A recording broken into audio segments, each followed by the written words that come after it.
Good morning and welcome to the show. This is In Touch, and In Touch is our public affairs program. So each week we talk with members of nonprofit groups, organizations here in the Hudson Valley. Sometimes companies stop by if they're helping out some of the nonprofit groups here in the Hudson Valley. So at the end of the show today, I will give you a whole bunch of ways that you can get a hold of me because we'd love to have you on the show to talk about what is important to you. What issues are concerning to you. And like I said, we'll give you a lot of different ways to get a hold of me. But let me turn on the microphones. Let me say first off that this show is pre-recorded, but we are welcoming back old friends in a great organization. And I almost feel like when you guys come in, like this is the holidays.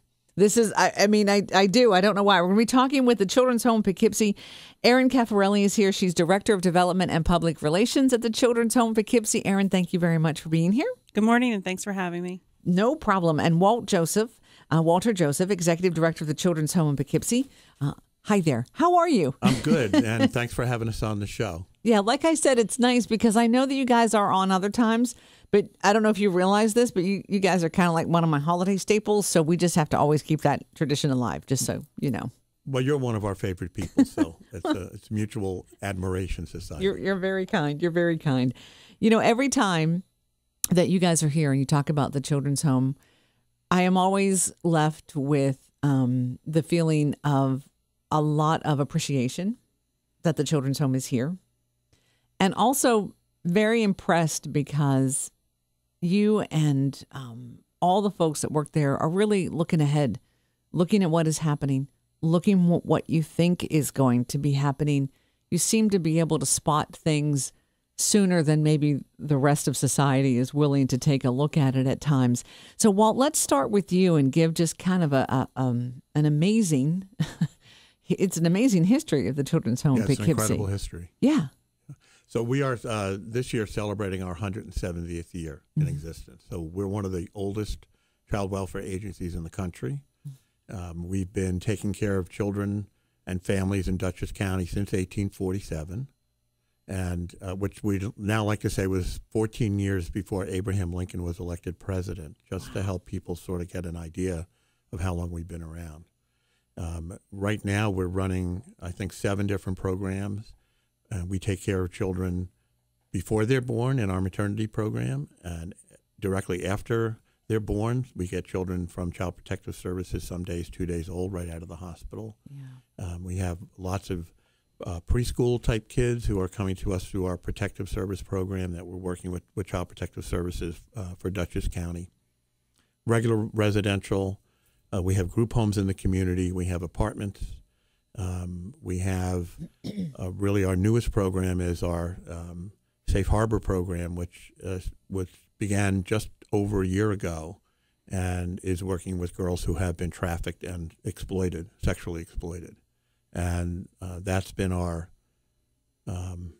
that's one of those things that I think we saw maybe early in the game. Mm-hmm. And so we were told by the FBI that there was a need for beds for girls who have been trafficked, and we opened that program just over a year ago. But it's been a slow ramp up for us. So when you're trying to get out in front, sometimes you take risks, which is what we do. The board does it, and we do it. So we took, I think, a considerable risk to start that program. We lost a significant amount of money last year in that program.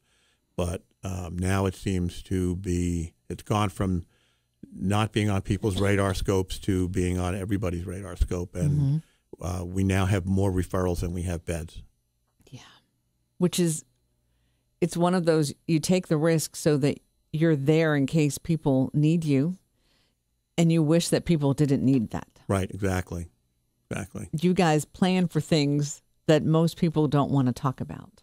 Yeah, because we've been involved in Dutchess County and some of the other neighboring counties. We've been involved in the task forces that each county has to address this issue. The federal government really put this on everybody's radar scope a couple of years ago.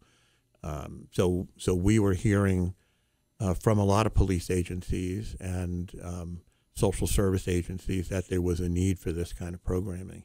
And it's been interesting for us because it's really put us much more in the world of law enforcement than our other programs. We get a police response if we file a missing persons on a child, we're involved with the police. And occasionally when we have behavioral issues with kids, we might, need police involvement. But in this program, the police involvement extends to preventive work. We get calls from the state police when they find a child who's been trafficked. Homeland Security is involved with this. The FBI is involved with this. The district attorneys are involved with, and all of the neighboring counties are all involved with this. I think the general public is not quite as aware of this, although in the presentations we've been doing, we're seeing a lot more public awareness because it's gotten on everybody's at least awareness list.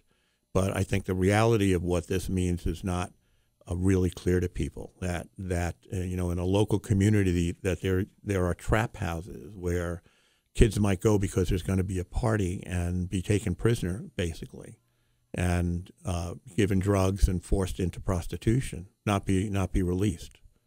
And then, we might get a word. We recently were involved in getting some kids out of a trap house downstate because one of the girls, called her, was able to get to a phone and called a family member who tipped police off to where she was.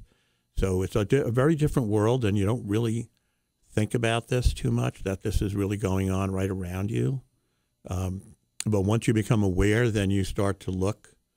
You see some of these young girls who are very overdressed, let me put it that way. Right. And you wonder, is this just a kid who's following a style, or is this a kid who's being trafficked? Right.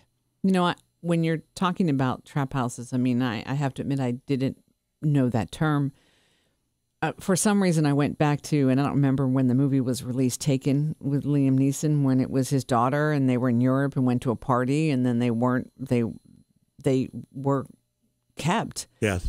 And I remember watching that going, I don't mean to be, but I was like, no, that's only going to happen that's not happening anywhere. And like you said, I do, from a layperson's perspective, it's on the awareness list, but it's not like that. You don't realize that. Like what you just said to me, my heart just breaks into a million pieces because I can't even imagine. I just can't even imagine.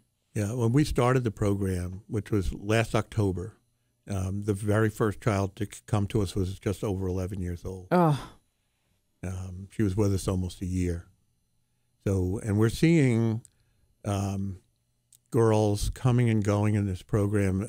They say that this is a lot like a domestic violence kind of issue where, a woman who's a victim of domestic violence might have to try to get out 7 times before she's successful.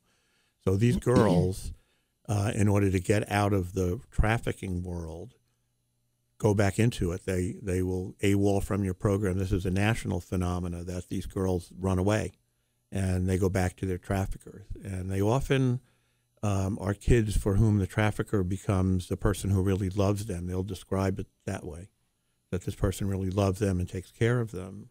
And it's part of the manipulation that pimps use, for these girls, in addition to threats of violence and things like that. So there's gang involvement in trafficking. There's different levels of exploitation for children, for girls in this. It's a brutal reality that some of these kids are being subjected to this. And like you said, it's here in the Hudson Valley. It's here in in our areas. We co-sponsored about a month ago a meeting here, which involved district attorneys, police captains, other officers, social service districts, other people involved from six neighboring counties.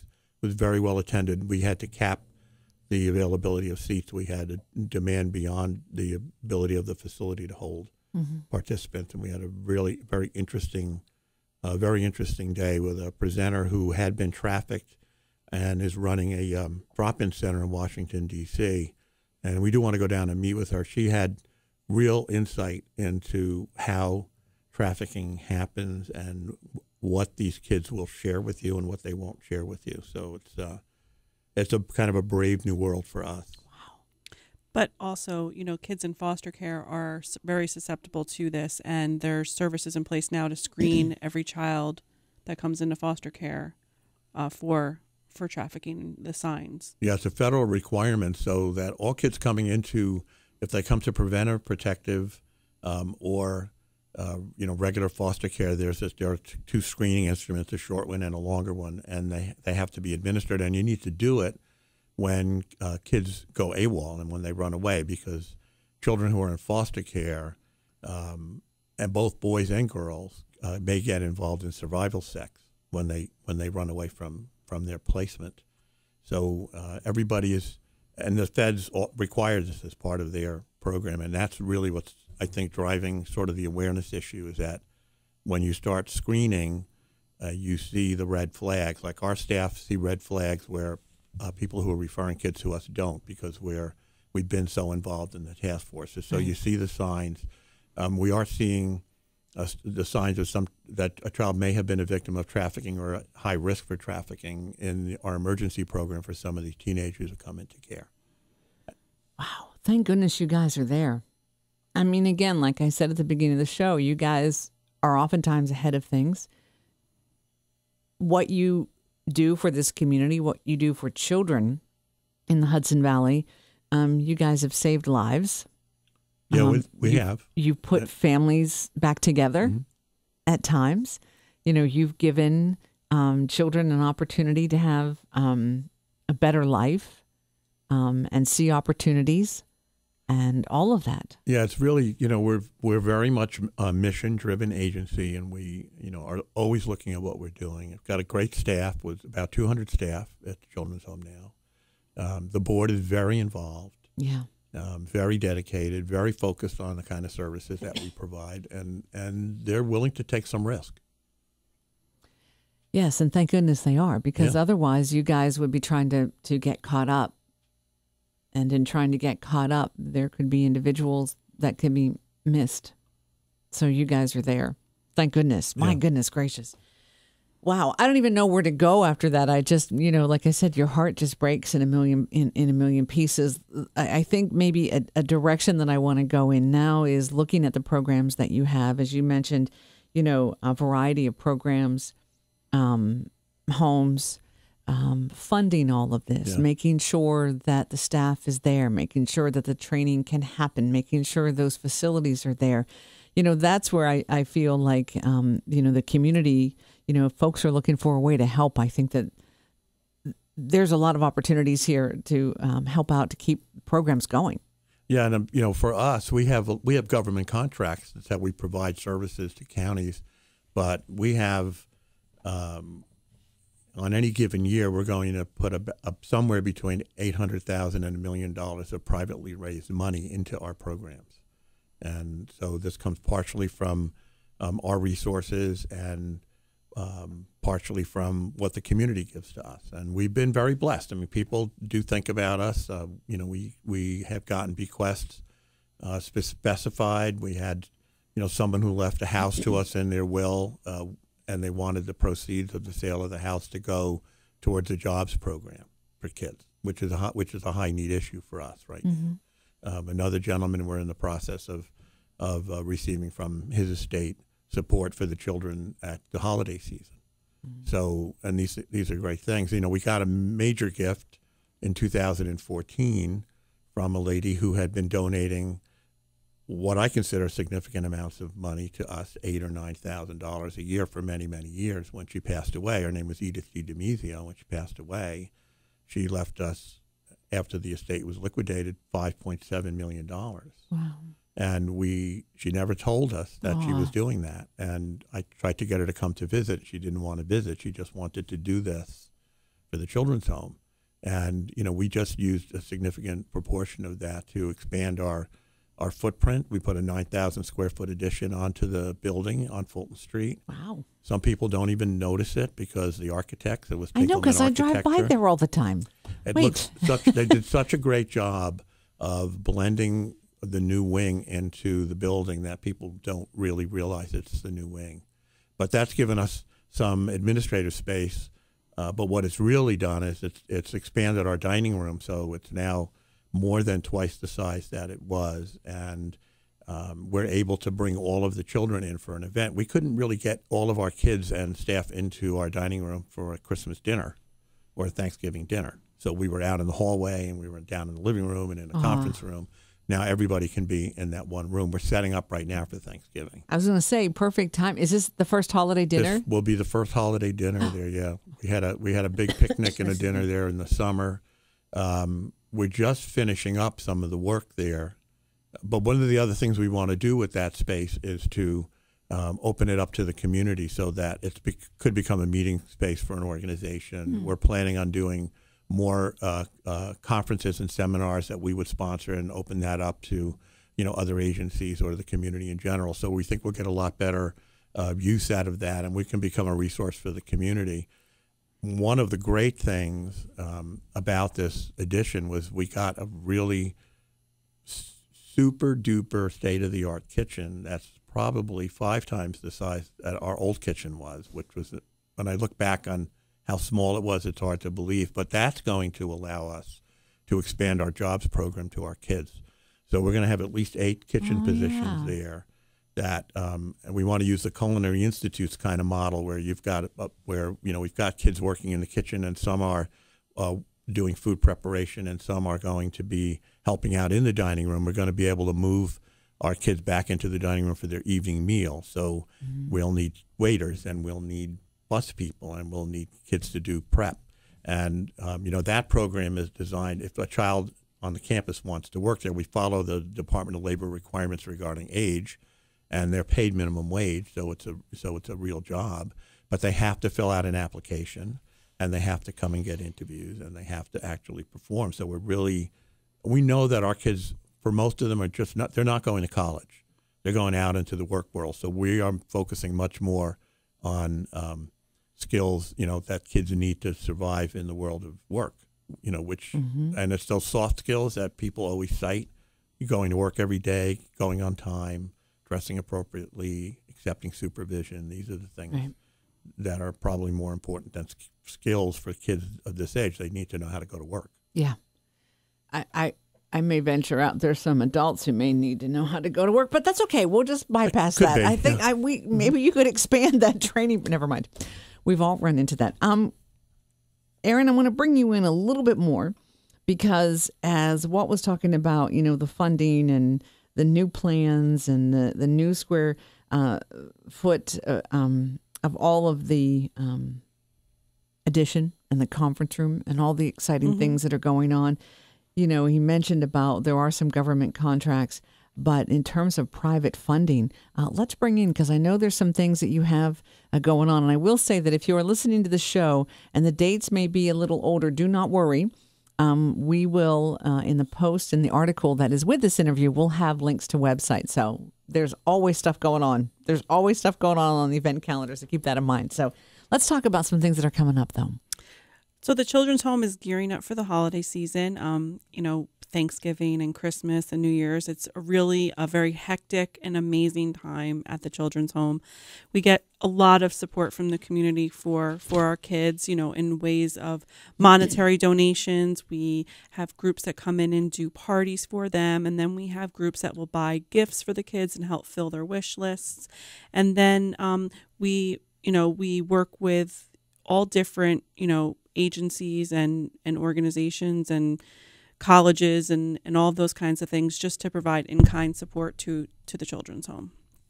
So for what's coming up first is New York Gives Day, which is on November 28th, and that's part of the Giving Tuesday model, which is the first Tuesday after Thanksgiving every year.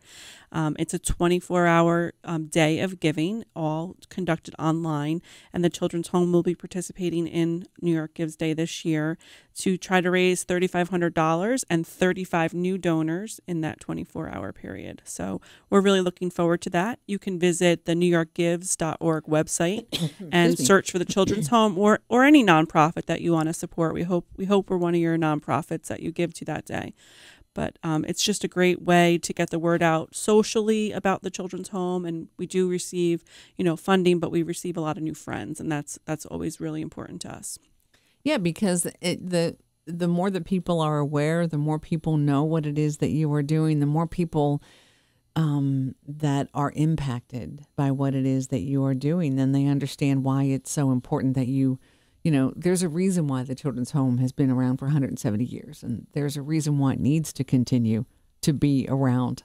So, we dig in our pockets that, everyone works hard for their money. So Right. keep this in mind. So that's great. So that's done online. And the website again is? So NewYorkGivesDay.org. Okay. And you can also visit our website. There's a link on there too, which is children'shome.us.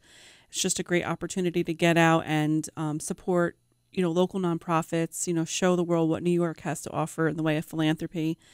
We're really just blessed by an amazing community of friends and donors that support the Children's Home each year.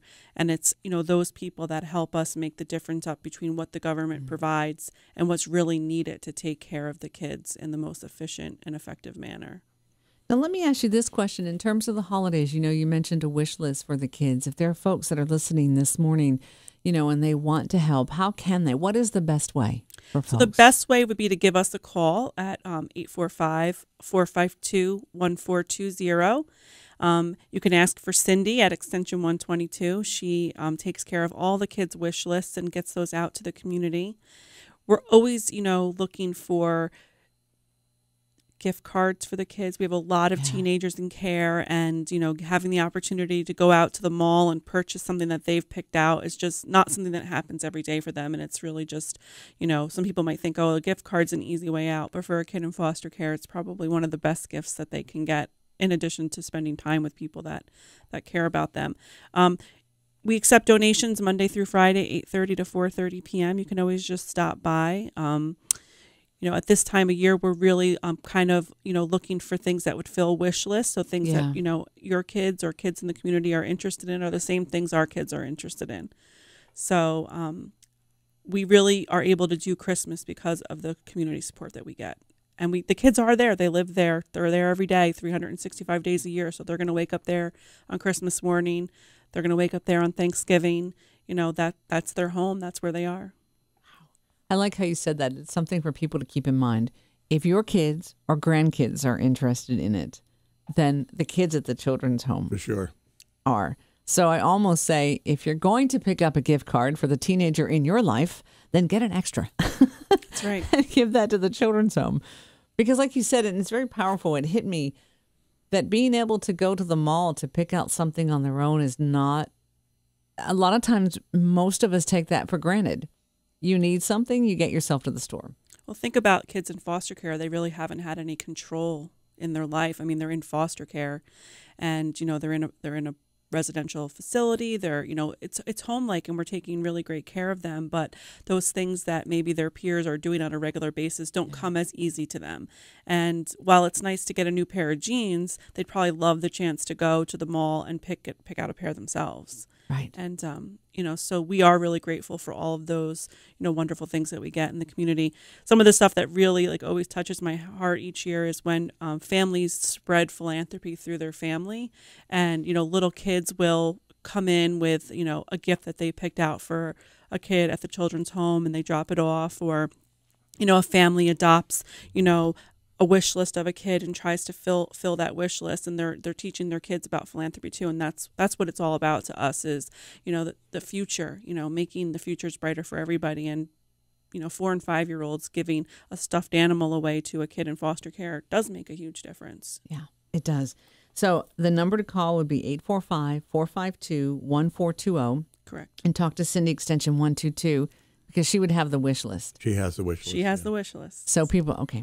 When we're done, I'm going to ask for a wish list, because I would like to be able to do that, because that's something like, even though our grandsons are young, Bentley he's in kindergarten. He just started kindergarten, which I can't even imagine how fast time. I'm amazed. I'm just so proud of him. But he has begun to kind of, we talk about giving and what does that mean? Whether it's give a gift for birthday, did you think about what mommy might like, just beginning that process of thinking how someone else feels, what someone else may want, that kind of thing, and we've talked about how, you give things to help people as well. So we're at the very beginning stages of that. And I think, like you said, to spread philanthropy through the family, to have children grow up that you take care of other people. Yeah. Yeah.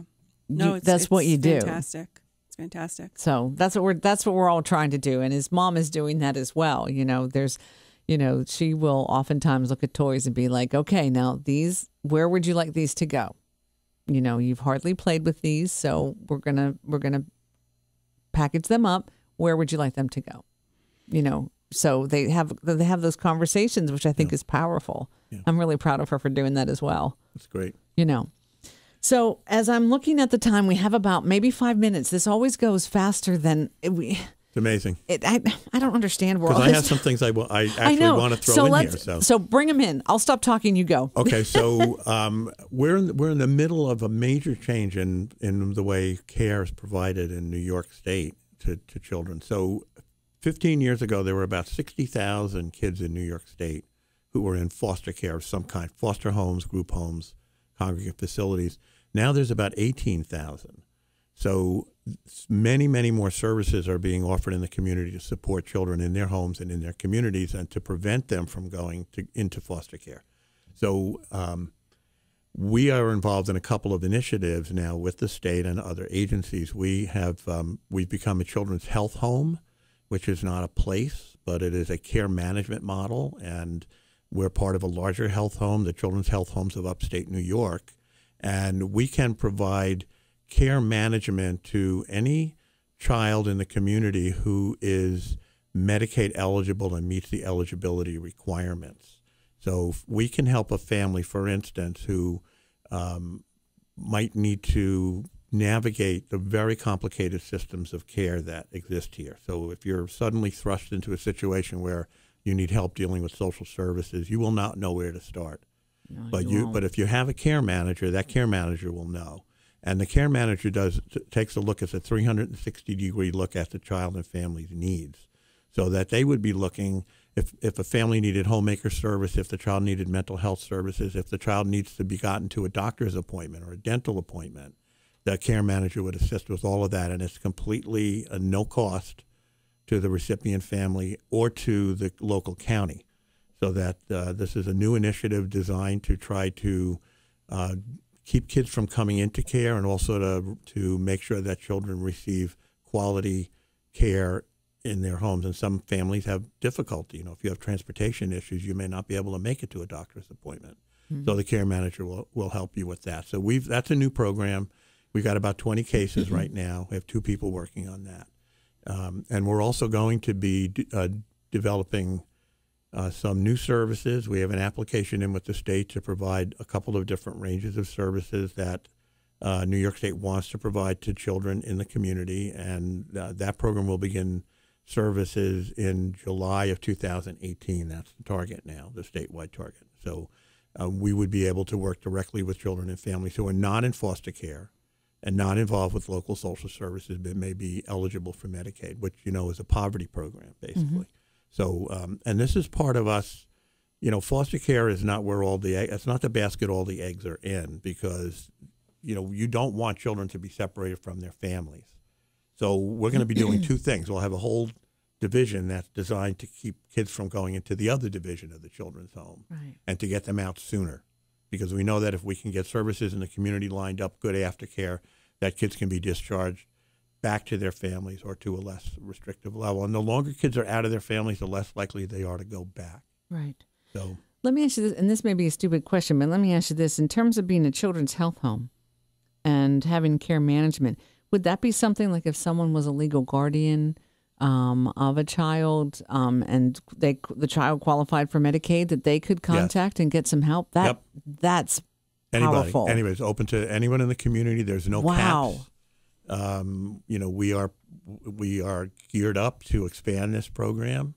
But again, it's early. It's brand new. The enrollment in Children's Health Home started last December, and it's been a little slow because of it's not well known. The state hasn't, the state hasn't really advertised it much. We've been talking to our local providers, but the general public is not probably hearing anything about this. So we're going to start doing some outreach to the schools, doctors' offices, hospitals. We're going to be putting some material out so that we can assist people in making sure that their child or their family takes advantage of services that are there. So we think it's a great addition to what we do because, we work with at-risk children, and part of a child being at risk is they're at risk of being placed. So it's really very consistent with our mission. I just think that is very powerful because there are a lot of grandparents who are trying to help to raise their grandchildren, and maybe aunts and uncles who may be. So to have this information, I think, is powerful on knowing people that have gone through this. It is daunting. You do not know where to start. You have to start. You're just not sure what the first step should be. And so like the first couple of days is almost a whirlwind. So to have this is very powerful. Yeah, I think so. And people are, if they have to start dealing with the social service department, there's always a little fear there. Something's happened in your family and people are afraid they will lose their children or whatever it is. And, so having a third party who's really your advocate, it's not working for the government, but it's your advocate, I think is, just very helpful to people. Yeah. So again, if people are interested, they could call that same number, and they should ask for the health home program. Okay. And there's a couple staff there, and they're on call 24/7. They're always available, and as part of being a health home provider is you have to be able to respond within an hour to a family who calls you 7 days a week, 24 hours a day. Wow. So that we can something happens at midnight, people want help, they can get a response from us within an hour. Wow. I don't even know what that is. Just I know saying that's powerful is an understatement, but that is because emergencies really happen and they don't go by the clock. Nope, they do not, and they don't respect holiday. No, they nothing. do not. No. Doggone it, but they don't. They don't stay within the 8:30 to 5. They're not doing that. No. So that's tremendous. Wow. My goodness, I'm almost teary-eyed because I just think that the possibility of the people that can be helped with that program is just, you're giving a gift, you're de-stressing, you're enabling, like you said, the children to stay with the families and the families to feel like, okay, I can manage this. Talk about giving back some control in a situation that feels like it's just anything but. Yeah, and if people are interested in receiving services, generally it's a Medicaid eligible child, but some children will become Medicaid eligible because of something that happens in the family. So that if someone thinks they need help along these lines, they should call us. Yeah. And we'll talk to somebody, and that's one of the staff will try to work through the eligibility issues and help them. And if we can't help you, we may know somebody who can. Yeah. And we'll say, well, try this agency or try this person, and they may be able to help you. That is tremendous. Aaron and Walt, thank you guys so very much. And we went over. We always go over. I'll tell all the rest of the guys in the building we went over. I'm not worried. Do. We always do. We should just get used to it. But I want to give you guys a chance for closing comments. Aaron, final thoughts from you this morning. I just want to say thank you to you and to the community for all that they do for the children's home. And happy Thanksgiving, Merry Christmas, Happy Hanukkah. Yeah. All of those good things. Beautiful. Walt, any closing comments? I'll echo Aaron's comments and just say that we're very, very grateful to the community that has been so supportive of us and our kids, and we're there for the community. So if people need help, we're one of the places they can turn to. And so I wish everybody the best in the holiday season, and that we should be caring for each other and should be thinking about this stuff. Yeah. Walt and Aaron, thank you guys so very, very much. And happy holidays. Happy Thanksgiving. Holidays. Merry Christmas. Happy New Year. All of those. Kwanzaa, everything. Exactly. And thanks to all of you for being here this morning. Hopefully there's something that you have learned, something that can help you, or maybe that can help someone you know. Please know whatever station you're listening to this morning, just go to their website. In the upper right-hand corner, the magnifying glass, put in touch, and you will find this program because we'll have links to some of the sites that we talked about. Take care of yourself and those you love, and we'll see you right here next week.